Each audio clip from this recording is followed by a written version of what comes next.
press release that was put out by FSD Pharma, huge yesterday. Yeah, yeah, I did. Yeah.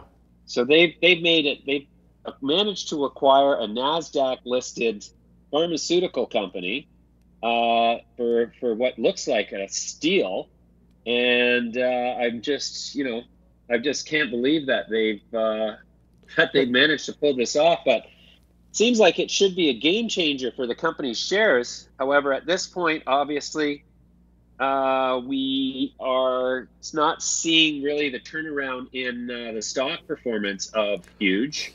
But I'll tell you, I put in an order for another 100,000 shares on the bid this morning. I'm not sure if I've been filled yet, but I think I'm starting to feel that I'm going to look at acquiring a bigger position in Huge on the heels of this announcement. Yeah. Because when the market comes back and starts looking around for what's happened while this period of softness was underway, I think people are going to arrive at FSD's doorstep and say, "Good God, look what's going on here. Let's load, let's back up the truck." Well, if you had bought it this morning, you could have bought it as low as 38, 39, 40 in that range, and here it is at almost 60. So that's 50%.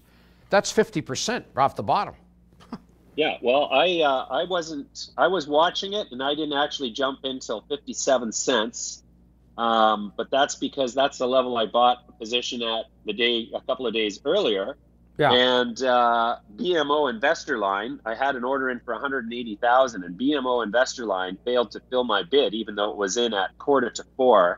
And this is a habit of BMO Investor Line. I just want to put out there that if you use BMO Investor Line, they don't seem to fill orders close to the close, which is consistent with a policy in some of these financial institutions that have a, they think that they know better than you, and they don't like end of day action because they tend to view it as perhaps being motivated by other than just investment interest. Yeah, no, that's I've had that experience as well. They don't like you putting orders in close to market close, different from the price. I don't know what they're. I mean, look at the banks are banks. I mean, what are you going to do? Yeah, banks are essentially parasites on society, as we all know.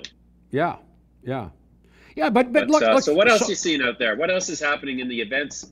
Like, what else is happening that's going to catalyze positivity? Well, I think I mean, specifically, there's a few things here. We saw the markets come off sharply this morning in the U.S. and they've turned around a bit as well. Tilray, TLRY.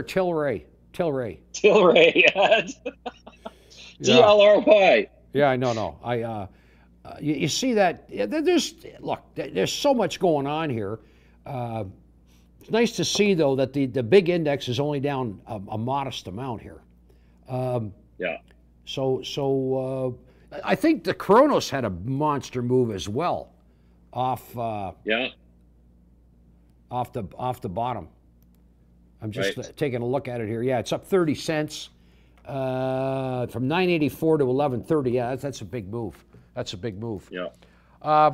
Yeah. I got filled at 57 today. Yeah, so I'm now proud owner of a couple 100,000 shares of FSD. There you go. Yeah. Well, but I'll tell you what. What's it trading at right now? Can you see the market? I'm kind of offline the live market right now. On the Huge? Yeah. Yeah, I can tell you. It's it's bid at 57, offered 58 on 96,000. On 96 million. Make that million people. Million with an M. Yeah, exactly. There's one thing about FSD Pharma. There's no problem getting in or getting out of that stock anytime you want. Right. Yeah, well, I'm going to take a closer look at that. So they now, do they have a company? They own a company that's listed in the U.S.? Well, the deal's not going to close for 30 days. It's a binding letter of intent at this point. But they're putting a 30-day fuse on it. You can rest assured that they've already been looking at each other's dirty underwear for many weeks already. Right. And that this is probably pretty much a well-baked deal, and 30 days is kind of the minimum you'd have to give it when you make this kind of announcement for the exchange to have a look at it. Right. But yeah, does this mean that FSD Pharma is now a NASDAQ traded company?